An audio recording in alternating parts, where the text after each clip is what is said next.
Hello everyone, কেমন আছো তোমরা সবাই? আশা করি ভালো আছো। পরিণীতা পেজের পক্ষ থেকে নতুন আরও একটি ভিডিওতে তোমাদেরকে স্বাগতম জানাচ্ছি। আজকে আমি রান্না করব চিংড়ি মাছ দিয়ে লাউ, যাকে বলে লাউ ঘন্ট। তো চলো ভিডিওটা শুরু করি। প্রথমে আমি এখানে চিংড়ি মাছগুলো ভেজে নিচ্ছি। চিংড়ি মাছগুলো কড়াইয়ে দিয়ে তাতে দিয়ে দিয়েছি পরিমাণ মতো একটু লবণ আর হলুদ। এখন আমি মাছগুলো নাড়াচাড়া করে ভেজে নিব।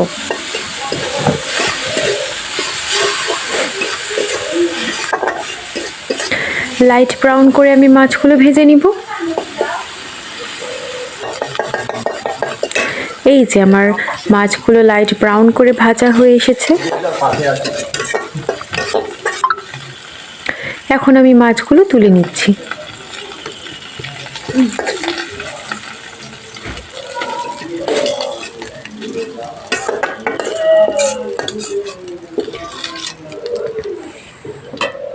এখন আমি কড়াইয়ে আরেকটু পরিমাণে তেল দিয়ে তাতে দিয়ে দিলাম 5 ফোড়ন আর দিয়ে দিলাম কাঁচা ঝাল। এই মশলাটাকে আমি একটু নেড়েচেড়ে ভেজে নিব। মশলাগুলো ভাজা হয়ে গেছে। এখন আমি আগে থেকে কেটে রাখা লাউগুলো এর ভিতরে দিয়ে দিচ্ছি।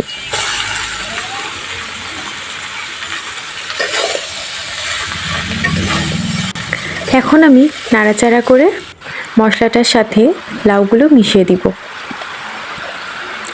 এখন আমি দিয়ে দিলাম পরিমাণ মতো হলুদ এবং লবণ।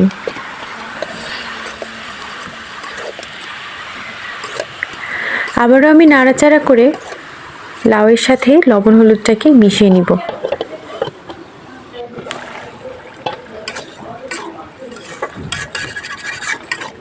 লাউগুলো অনেক সুন্দর মজে গেছে। এভাবেই আমি নাড়াচাড়া করে কিছুক্ষণ ঢাকা দিয়ে দিয়ে লাউটাকে সুন্দরভাবে কষিয়ে নিব।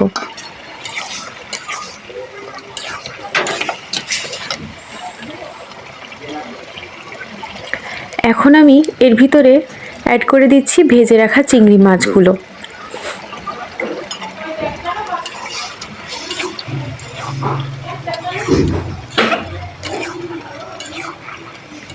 চিংড়ি মাছগুলো আমি সুন্দর করে নাড়াচাড়া করে লাউয়ের সাথে মিশিয়ে দিয়েছি। এখন আবারও আমি কিছু সময়ের জন্য ঢাকা দিয়ে দিলাম। চিংড়ি মাছগুলো ঝোলের সাথে খুব দারুণভাবে মজে গেছে। এ পর্যায়ে এখানে আমি বেটে রাখা কাঁচা জিরে বাটা এখানে অ্যাড করে দিলাম। এই রান্নাটায় কাঁচা জিরে বাটা দিলেই অনেক সুন্দর টেস্ট আসে।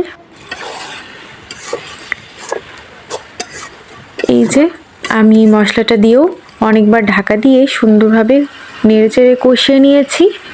এ পর্যায়ে আমি এখানে অ্যাড করে দিচ্ছি একটুখানি পরিমাণে চিনি। চিনিটা দেওয়ার পরে আমি আবার নাড়াচাড়া করে মিশিয়ে নিলাম।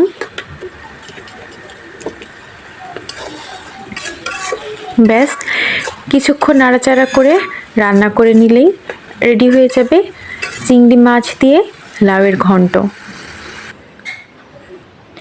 তো আমার রেডি হয়ে গেল চিংড়ি মাছ দিয়ে লাউয়ের ঘন্ট। আমার এই সিম্পল রেসিপিটা তোমাদের যদি ভালো লেগে থাকে বন্ধুরা, একটা লাইক কমেন্ট করতে ভুলবে না। Bye bye.